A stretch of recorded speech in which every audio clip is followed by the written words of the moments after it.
Hey, it's Zoot, dropping the latest tech news that you may have missed. Apple Silicon is the future.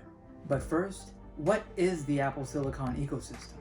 Well, it's Apple's very own processor built in-house. You may know it from their existing products such as the iPhone 11 Pro Max and the iPad Pro. Unlike the latter two, Apple MacBooks have Intel-based chips, but in the future, Apple will no longer affiliate themselves with Intel. This will allow Apple to have full control of their hardware and software designs. What does that mean? It means that Apple MacBooks will be much more efficient, and Apple will have control over each type of developing stage when it comes to processing and implementing a design without Intel being in the way. Now, I want to talk about some changes I'm expecting in the upcoming future, but first, the past.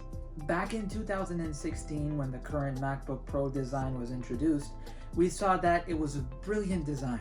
It was a lot thinner, it weighed less, but because of that, what bothered me was that it was stripped away of any of the traditional ports like the MagSafe, USB-A, HDMI, SDI card slot, leaving just the Thunderbolt 3 plugs.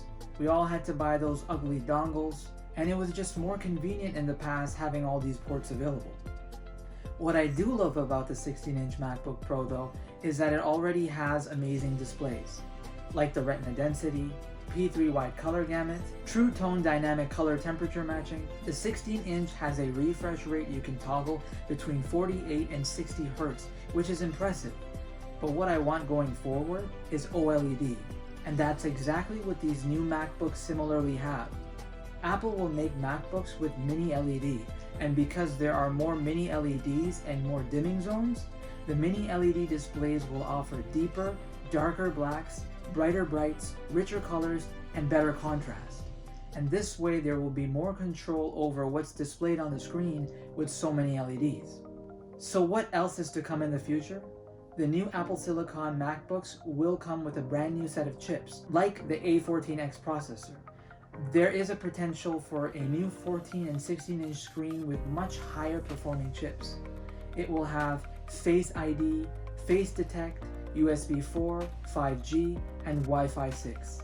It will have a neural engine, aka artificial intelligence software, adaptive refresh, which will be better than the iPad Pro line's current refresh rate.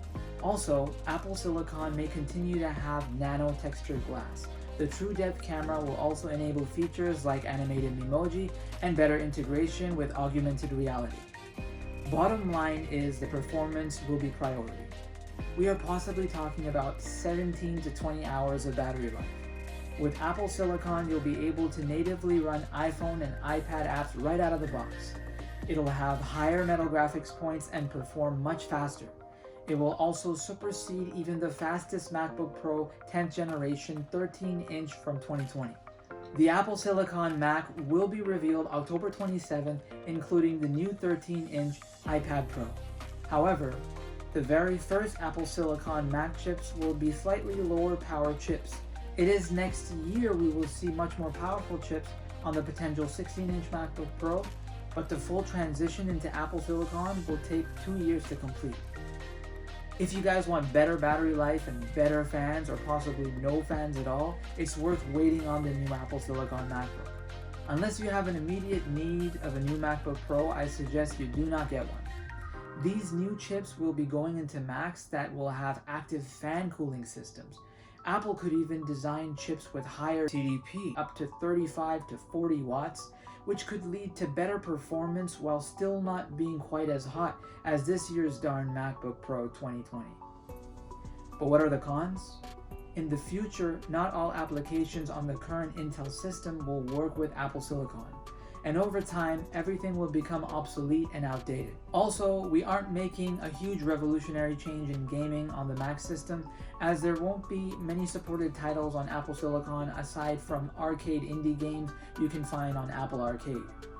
Well, that's it guys. I hope you enjoyed my video. If you did, please like and subscribe, and please don't forget to turn on the notification if you want more videos. I hope to see you guys next time. Take care.